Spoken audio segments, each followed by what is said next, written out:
Hello everyone, I am Sarita Srivastava from Mahatma Gandhi शिक्षण संस्थान. Now I am going to teach Hindi standard fifth. बच्चों, पिछले video में मैं आपको आपके पाठ्य पुस्तक मकरंद से पाठ 16 पढ़ा रही थी.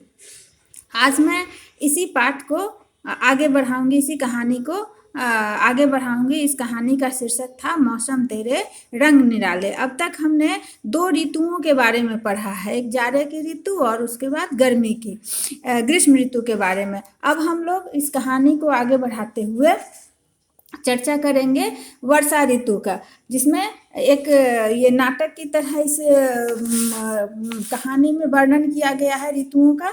तो गर्मी ऋतु चली जाती है, बच्चे हाथ हिलाकर गर्मी की विदाई करती है. उसके बाद लंबी सांस भर के कहता है गर्मी गई तो चैन मिला. बच्चे क्या करते हैं, एक तरफ पंखे को रख देते हैं. बच्चों, भारतीय मौसम विज्ञान विभाग की स्थापना 1875 में हुई थी. ये आप जानते होंगे. स्वतंत्रता के बाद 17 अप्रैल 1949 को यह विश्व मौसम विज्ञान संगठन का सदस्य बना था, भारतीय मौसम विज्ञान.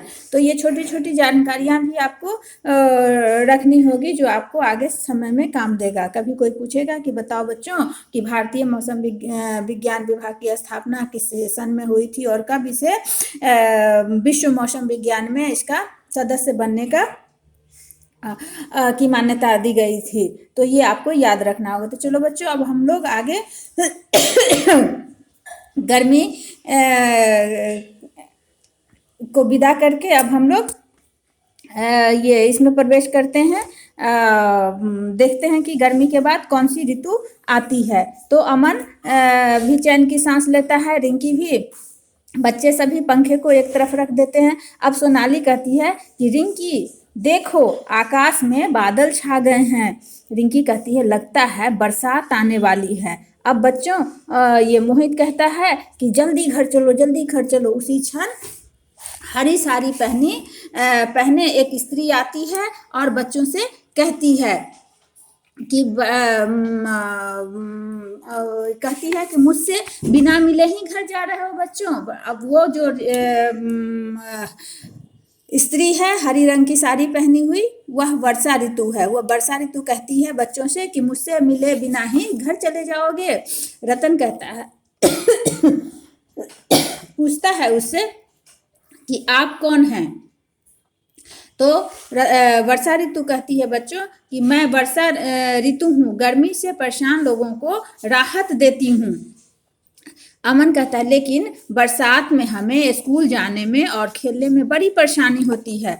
वर्षा ऋतु कहती है कि अपनी जरा सी परेशानी मत देखो बेटे, मैं न आऊं तो सूखा पड़ जाता है. मैं धरती की प्यास बुझाती हूँ, मिट्टी को उपजाऊ बनाती हूँ. उपजाऊ का मतलब होता है बच्चों अच्छी फसल देने वाला. तो वर्षा ऋतु समझाती है बच्चों को कि अपनी परेशानी के चलते तुम मुझे आने से मत रोको, क्योंकि मैं ही धरती की प्यास बुझाती हूँ, मैं ही मिट्टी को उपजाऊ बनाती हूँ.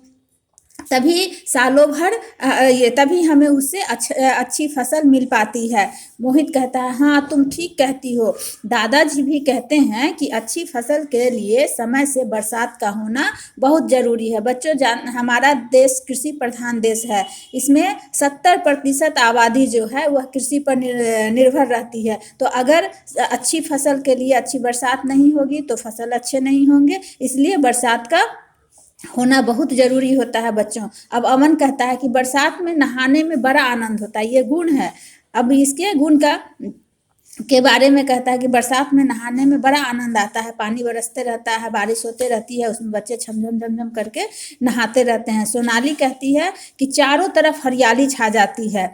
वर्षा ऋतु कहती हैं कि खुश होकर मोर भी नाचने लगते हैं. जब आकाश में काले काले बादल छाते हैं तो मोर अपना पंख फैलाकर खुशी से नाचने लगता है. और मोर को सोनाली कहती है कि नाचते हुए मोर को देखना बहुत सुंदर लगता है. यानी कि मोर जो है जब नाचता है तो वो बहुत सुंदर लगने लगता है। ये सोनाली कहती कि हमने खेतों में देखा था मोर को नाचते हुए। मोहित कहता है हर मौसम अपनी अपनी बात कहता है, हम किसे माने। अब ये सवाल मोहित के मन में आया। मोहित ने कहा कि सर्दी आई अपनी तारीफ करके चली गई, गर्मी आई अपनी तारीफ करके चली गई, अब बरसात आई वो भी अपनी तारीफ करके जा रही है, तो फिर हम लोग किसकी बात माने, किसे अच्छा माने किसे बुरा माने।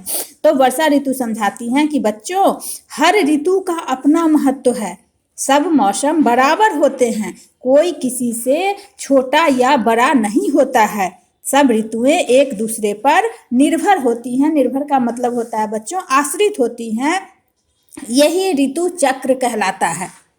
यही जो है एक ऋतु के बाद दूसरे ऋतु का आना ही ऋतु चक्र कहलाता है। अब कहती है वर्षा ऋतु कि अच्छा बच्चों मैं अब चलती हूँ, लेकिन जाते जाते तुम्हें एक बात बताते जाती हूँ। जाते जाते मैं तुम्हें एक बात बताते जाऊं कि तुम आगे वर्षा ऋतु में क्या करोगे कि मेरे आने पर तुम लोग साफ सफाई का जरूर ध्यान रखो, खाने की चीजों को खुला मत छोड़ो, सड़े गले खाने मत खाना वरना बीमार पड़ सकते हो।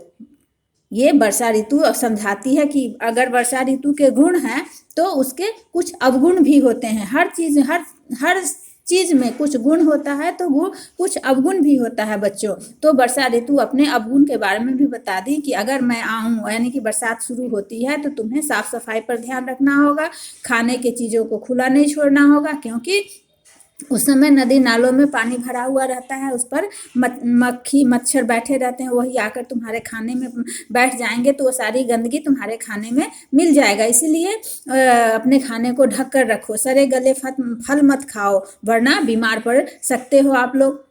सब बच्चे एक स्वर में कहते हैं कि हाँ हाँ हाँ हाँ हम लोग समझ गए समझ गए समझ गए। अब वर्षा ऋतु कहती है कि अच्छा मैं चलती हूँ, टाटा बाय बाय। सब बच्चे भी उसे जाने की अनुमति देते हैं, टाटा कहते हैं, विदा करते हैं। अब वर्षा ऋतु के जाने के बाद सभी बच्चे खुश होकर ताली बजाकर घूमते हुए गाते हैं, सब मौसम मतवाले भैया, एक से एक निराले भैया, एक ऋतु जाए दूजी आए, यह ऋतुओं का चक्र कहलाए। दूजी का मतलब होता है बच्चों दूसरी।